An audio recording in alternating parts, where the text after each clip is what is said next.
பரிவாரமாகும். உம்மாலன்றி இது யாரால் கூடும்?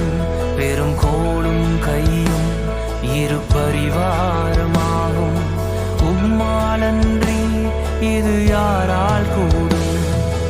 ஆகாயத்து பட்சிகளை போஷிப்பீரென்றார், என்னையும் போஷிப்பது நிச்சயமே. காட்டு புஷ்பங்களை